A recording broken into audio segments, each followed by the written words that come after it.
Bonjour tout le monde, bienvenue sur Top High Tech. On se retrouve aujourd'hui pour une nouvelle vidéo config PC. Après une Black Week bien chargée en bon plan, il était temps de vous proposer une config PC gamer. Le budget d'aujourd'hui sera d'un peu moins de 1000 € et vous allez voir que pour le prix on retrouve d'excellents composants dans ce PC. Comme d'habitude, vous retrouverez tous les liens en description si jamais cette config vous intéresse. Et sans perdre plus de temps, on commence avec le choix du processeur et de la carte mère. Et oui, vous l'aurez compris, je suis parti sur un kit évolutif comportant un Intel Core i5 10400F, un excellent processeur pour du gaming doté de 6 cœurs et 12 threads, cadencé à 2,9 GHz de base et pouvant atteindre jusqu'à 4,3 GHz en mode turbo. Avec ce processeur de 10e génération, vous n'aurez aucun problème à faire tourner les plus gros jeux du moment et même vos logiciels multitâches tels que Photoshop ou Premiere Pro ou encore débuter dans le streaming. Dans ce kit, on retrouve également une carte mère et c'est la Z590 UD-AC de chez Gigabyte, une carte mère compatible avec les processeurs de 10e et de 11e génération, capable d'accueillir jusqu'à 128 Go de RAM grâce à ses 4 slots en DDR4, 3 SSD M.2 dont un en 4.0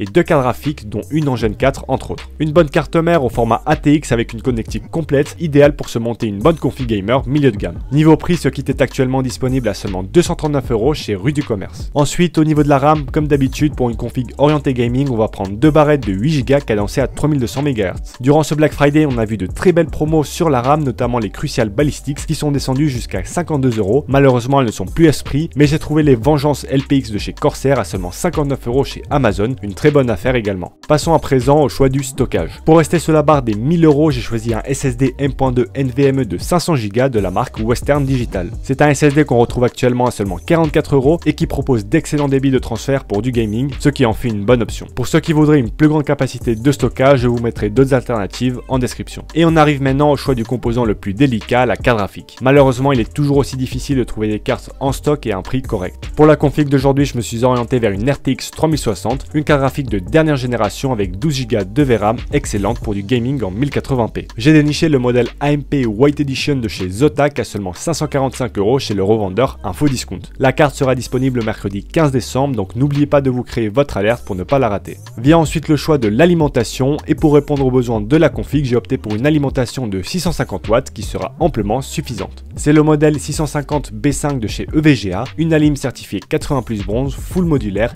et disponible en ce moment au prix de 55 € chez Rue du Commerce. Finalement, pour clôturer cette config, il nous faut un boîtier et j'ai choisi le MSI MacForge 100M. C'est un très bon boîtier pour son rapport qualité-prix, il propose un bon airflow notamment grâce à ses 3 ventilos dont 2 RGB et sa façade avant en mèche. Au moment où je prépare la vidéo, il est disponible à seulement 39 € chez Amazon, une affaire en or pour ce boîtier, j'espère que la promo sera toujours d'actualité au moment où sortira cette vidéo. Maintenant que la config est au complet, il est temps de voir ce qu'elle propose en jeu. Et on commence sur GTA V où le jeu va tourner autour des 80 FPS avec les graphismes en ultra et le MSAA en x4. Ensuite sur Apex, vous allez pouvoir profiter pleinement d'un écran 144 Hz puisque le jeu va dépasser les 144 FPS en moyenne avec les graphismes en élevé. Sur Fortnite, avec les graphismes en épique et le DLSS en qualité, vous allez pouvoir bénéficier de 115 FPS environ. Sur des jeux peu gourmands, vous n'aurez aucun problème à dépasser les 240 FPS, c'est notamment le cas sur Overwatch avec les graphismes en ultra. Et finalement sur des jeux plus gourmands comme Cold War, vous allez tourner autour des 100 FPS avec les graphismes en élevé. Finalement pour 1000 €, on obtient une config très performante. En tout cas, si elle vous a plu, n'hésitez pas à liker la vidéo et sur ce, je vous dis